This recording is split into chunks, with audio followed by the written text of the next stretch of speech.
Bang. Podcast 9. Podcast 9, baby. Today I switch up my outfit. Yeah, obviously. look at Steve's outfit. I had to Drop mix a it up. like if you like Steve's outfit, or don't. Doesn't really matter. Right. Today we're talking about role models and a couple of people we look up to and inspire to be. And so I have a really cool quote I think you'll like. All right, let's It hear goes like this. A role model in the flesh provides more than inspiration. His or her very existence is confirmation of possibilities one may have every reason to doubt, saying, yes, someone like me can do this. I love that. You resonate with Yeah, that? that's that's the whole point, right? Someone that you aspire to be like in some capacity. In mindset or like tangible outcomes, business, whatever it is, like that person resonates with you and has similar passions and work ethic you aspire to have as well. Exactly. Yeah. Who's you want to kick it off? Yeah, just to preface, like I would say, like when we're talking about role models, I like to think of my role models as people not that I look up to in entirety necessarily, but for their specific aspects. Like for this person, it might be their mindset and entrepreneurship, and this person might be their work ethic or whatnot. Yeah. And the reason I preface this is because some of the people I mentioned might be somewhat controversial because of their political views, but I'm not a very political person, and that's not that's not the reason I'm look up these people at all. It's because of the other tangible aspects. You don't think you're political? I try not to be political because I feel like you're that kind of political. You think I'm kind of political? Well, you did poli-sci for a while. Well, that I understand politics, but like I don't like to. Yeah, I'm not that passionate. We can talk about this another day, but it's like there's reasons why I don't like to be too political. Yeah, on any it's topic. pretty controversial. Yeah. Anyway, so my 3 is Elon Musk, Jordan Peterson, and Kevin Hart. Kevin Hart's an interesting one. Yeah. I was reading those 3. You know, he got like a 400 on the SAT. Kevin Hart. Have you seen that TikTok? No. He But I read his he just did like A A B C D E like on. The Oh SAT. yeah. Actually, I can talk about this. I read his biography like 5 times. All so, right. Yeah. Dive in, Kevin Hart. You want to start with Kevin Hart? Yeah. All right, sure. I like Kevin Hart. So I have a businessman, psychologist. Why'd I have this comedian? Because, well, first of all, reading from it, like I read his biography multiple times. I loved it. It's hilarious. But the thing that gets me is his work ethic and his ability to adapt. Like you think being a comedian is all about like being naturally funny. It's not like that at all. If you read this book, you understand like all the nights he spent like late night, like 2-hour long subway rides to New York downtown to go through all these nightclubs, network, perfect his craft, get rejected multiple times. Like I feel like being a comedian is super tough because you have to present to the world what you think is funny, and they'll shoot it down time and time again. And that's the worst form of rejection there is. Probably. It's more cutthroat than music, I think. Way more cutthroat. It's worse than getting rejected in music, acting. Imagine getting up on a stage and like telling a joke and expecting everyone to laugh, and it's just like silent. Or worse, you get booed off stage. It's horrible. That's happened to every successful comedian. You've been personally booed off stage, and you still come back and take the risk of being booed off again. You have to develop the most incredibly thick skin. Dude, completely. Yeah. Like, you really have to know who you are. Right, exactly. And which Kevin Hart does, it seems like. Yeah, and some of the lessons I learned from him is, develop a thick skin, know who you are, and really spend time to perfect your craft. Like even for comedy, like I said, it's so much of a craft and like being natural. He spent 10,000 hours on it. He learned to use his personal life and incorporate that instead of just being a jokes guy, because there's a lot of nuance to comedy. For sure. And that's interesting, because whenever you think of a comedian, you don't think of someone that's like grinding, like studying, and like Theo Von. You think Theo Von's like studying? Absolutely. Which is wild, because these guys. It just doesn't seem like it. You know what I mean? It's work, naturally hilarious. They all work way harder than investment bankers, and they all like get rejected. So? Get rejected way more than actors. Yeah, I know. You think they work more than like 90-hour weeks? I'm talking about Kevin Hart, which is like probably will go down as one of the top like 10, 20 best comedians of all time, whatever, right? Sure. Yeah. And I'm not talking about daily TikTok comedians. I'm not like a comedian expert, but right. But kind of to reach the top of your field in this field where every other guy thinks that he has jokes, it's tough, man. Yeah, you got jokes. We're just talking about greatness here. Yeah, let's talk about greatness. Yeah, so let's talk about greatness. One of my speaking of greatness, one of my role models is Tom Brady. As basic as that is. I feel like I had to have an athlete on my list of 3 role models, just because I'm extremely passionate about sports and fitness. And there's a lot. There's probably some better stories, but I think Tom Brady's story is just unbelievable. Like, he was just constantly the underdog. Everyone knows his story. He was drafted 200, like the last pick in the draft. The confidence you have to have when you're just getting chosen last every single time, and you don't have the physical capabilities of like Jalen Hurts or like crazy, athletes like that. You're just a normal guy who's like skinny, who's pretty good throwing a football. Like, you just have to really invest and believe in yourself. And so I don't know, that fires me up thinking about Tom Brady. So do you think there's anything about him that's special other than being like a naturally talented athlete? Well, he obviously has great arm talent, and like he's a smart guy, but it's his work ethic. Like, everyone works hard when you're in the NFL. Like, you don't get to the NFL by like slacking off, but his work ethic was just unmatched, and it still is unmatched. Like, it's just a constant pursuit to be better than everyone else and better than yourself at the same time. Oh, that just died. Whatever. And so yeah, it really resonates with me. Like, as basic as that is to have a role model like Tom Brady, but I mean, it's greatness. It's greatness. Yeah, hard work. Like Kevin Hart. Yeah. I'm curious about the Jordan Peterson one. Right. He's a smart guy. Right. So Kevin Hart is really smart he guy. works hard, and he has a thick skin, and he learns how to not take himself too seriously. Jordan Peterson he's willing to, it's a similar way, he's willing to take heat, and he's willing to speak up for what he believes in. And this goes back to all the the political stuff that some people don't enjoy about him, but he believes in free speech, and he took a lot of heat initially when he was speaking his views of what he believed in, and people were calling him a neo-Nazi and stuff like that or whatever. And it's just recently. I'm not really. This was like way back, and he's still like a person. It hurts, but like, he's like probably one of the most articulate speakers of our generation. Yeah. You can't deny something so fundamental about that. Like, one of the greatest thinkers, like writing is thinking, and that's. Whenever I listen to him, though, I get overwhelmed. Yeah. It's pretty overwhelming. His words are sharp. It's like every sentence is like, I feel like I should like take a note on this. You know what I mean? Yeah. And he's so articulate, but he's the biggest thing about him is he's not afraid to like speak up his mind about. Was he on Joe Rogan? Have you seen that episode? Yeah. I haven't seen that one.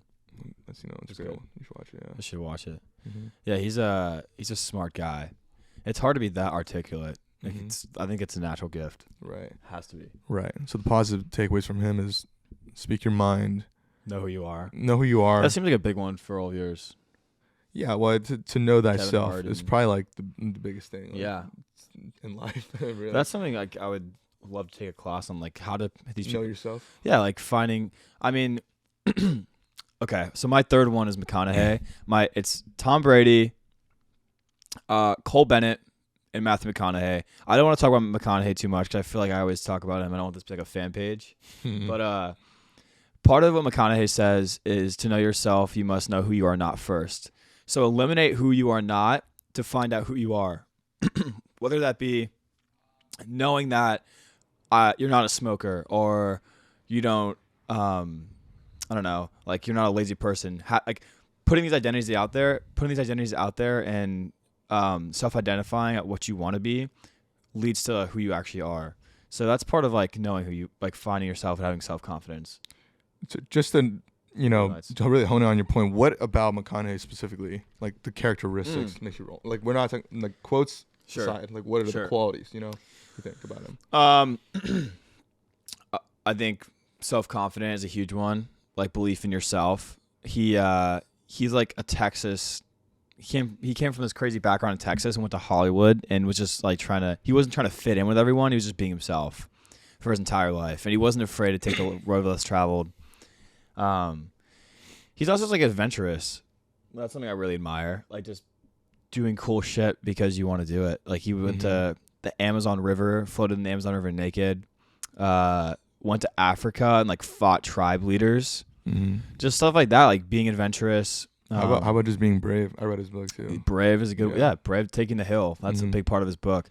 Turning the page. Like these cool aspects. He's so introspective. Something I really resonate with. So that's mine. I'll get off that note because I don't want to talk about him too much. That's fair. So you have Brady, McConaughey, Cole Bennett. So Cole Bennett is like my creative aspiration.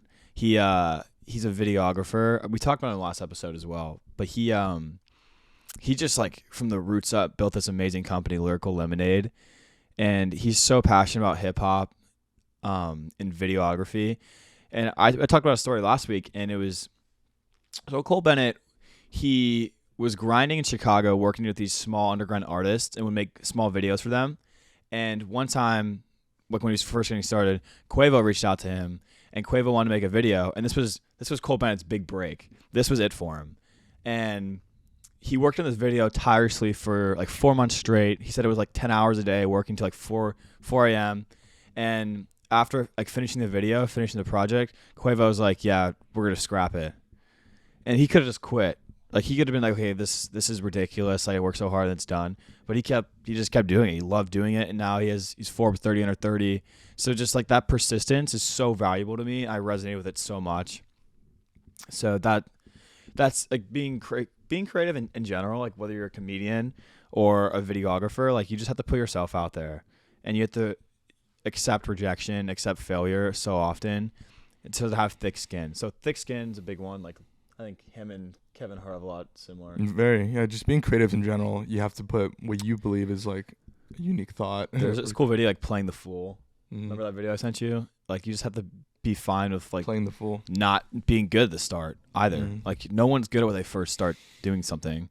Yeah. Whether it's like a new workout or like videos, it's gonna be shitty, and you're gonna learn from it. You know what I mean? But like you have to be comfortable with just like not being good at the start. It seems like a common trend to what we talk about is just like being comfortable with rejection in general. Yeah. And I understand why it's hard. Like I've read about this before. Like we used to live in tribal societies, and being rejected could mean being outcasted from the social group and facing death, you know, like without the protection of a tribe, or like without the support system of a tribe, like you're out and alone in the jungle yourself. That kind of goes back to like seeking validation. Like, Yeah. That's why we seek validation, because we don't want to be It's removed like a from the survival tribe. mechanism. It feels like life and death. I didn't really think about that. It's cool. It kind of connects deep to It's our in our genetics. genetics, but you have to understand that like we're not in that kind of world anymore. And like it's not as it's gonna hurt no matter what. But you have to realize you'll live, and it's a necessary step. So the to fear of discovering failure yourself. is like a survival instinct. I would say so to an extent. Yeah. It really is. You don't want to be outcasted. Fear of being judged. Really. Yeah. That's what people are so scared to start. Like whether it's making music or doing a podcast, like they just don't want to like put themselves out there and be clowned for it, you know? Talking to someone new. Dude, yeah. Talking to someone new, that's Dalen has such good insights on this during our podcast with him. Just like, okay, if someone doesn't want to talk to you, like don't take it personally. It's whatever. You know what I mean? Like it reflects more on them than it does on you. If someone isn't open to having a conversation. Right, it really does. You know. It really does. And like don't take things personally. It's a big lesson. Yeah. We can learn from a lot of these like creatives. So you talked about Jordan Peterson, talked about Kevin Hart, and your third is Elon Musk. Elon Musk. I mean, everyone knows Elon Musk. It's like he was the richest man in the world. Like, you know, it fluctuates and whatnot. But the thing about him is not his success, but more about his vision. Like he really is the quintessential entrepreneur, and that it's all about value for him. He created a solar company or whatever, Tesla, because he believes in like a future with you know, with certain like carbon emission goals in his mind to save the planet. He's building SpaceX to send people to Mars because he wants to save humanity. He has the most wildest and greatest goals, all for the benefit of other people. And I think that's why like money comes so naturally to him, because of these grand goals. The more value you provide to the world, the more monetary you know, do you think was he aspiring to be wealthy? Have you like read anything about that? Yeah, well, did he always want to be wealthy, or was it just coming naturally? No one minds being wealthy, but after he sold his first tech company, and he was building SpaceX, it failed so much he put all his fortune into this dying startup, SpaceX. They were trying to build this engine that can, you know, like blast like the new generation of like rockets into space, whatever. Yeah, but I'm saying like when he was first getting started with Tesla, was it like a profit-driven motive, or was he just like sincerely passionate about like changing the world? Or it's probably a little bit of both. A little bit of both. I mean, I'm not really familiar with his genuine motives. But end of the day, like people can say their company's good for society, but his actually are. You know what I mean? Right. He's a modern day Thomas Edison. Like if it wasn't for like Tesla, we wouldn't have rushed into this new age of EVs so quickly. Yeah. And you know, so promptly that we can like lower our, you know, carbon emissions so fast. And like you could talk about like, I don't know, what's this, like this, I don't want to shade on certain companies, but they always have these great goals. Like, we're selling this makeup product because it brings out people's genuine selves or whatever. But that's all. Like, a lot of that's marketing, you know. Yeah, like I don't actually believe that shit. The companies he's doing, like Neuralink, these things have real tangible technological value to society in a positive way. That are going to change the world forever. And imagine we have like a million more Elon Musks. I know. This planet would be insane. Right. Like, we would be so cracked out. Like, we'd have flying cars. Right. Probably. So, I mean, making money or not, like, his company is making the world a better place. Yeah. I don't think every company can say that. So you admire, he's one of your role models because you admire his, like, creative drive. For Elon? Yeah. For Elon. It's not about his creative drive. It's about his, like, it's his mission. It's about his, it's his mission, yeah. Okay. It's like what motivates him to get out of the bed. Like, yeah. You admire that he's, like, purpose-driven. Right. Yeah. Dude, that's sick. Yeah. So I had Cole Bennett, Tom Brady, and my third was Matthew McConaughey. So how would you summarize the three? Like, Cole Bennett's, like, my creative side, like, having an admirer, someone who's doing something that's not familiar or not normal. And then Tom Brady for, like, persistence, work ethic, and Matthew McConaughey for mindset and introspectiveness, I think. Okay. That's probably, like, what I would go with. Very cool. How about you? How do you want to summarize? If I would summarize, I respect Elon Musk for his grand vision, like have a purpose in your life that's bigger than yourself. Yeah, I like that. Jordan Peterson, to know who you are and speak your own truth despite what other people might judge you for. And 3 is just to have a thick skin, you know, to be able to laugh at yourself and to work hard and not take yourself so seriously. To perfect your craft. I think also too, I like to preface that having role models is great, but, like, obviously your own person. Like, I'm not just trying to live my life being Matthew McConaughey. You know what I mean? Like, I'm Tyler Twist, and I'm going to do what I think should be doing, and I have my own values and worldview and belief system. So I don't think you should put anyone on a pedestal. Like, I'm not like bowing down to Kevin Hart.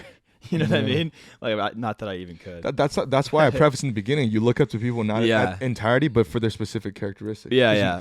Everyone is be your own person though. That's a big one. Yeah, that's a cool lesson. Yeah. Be your own person, like, be your own individual. Like, we're all going through different circumstances in life, and everyone has their own journeys, and we're exploring our journeys currently.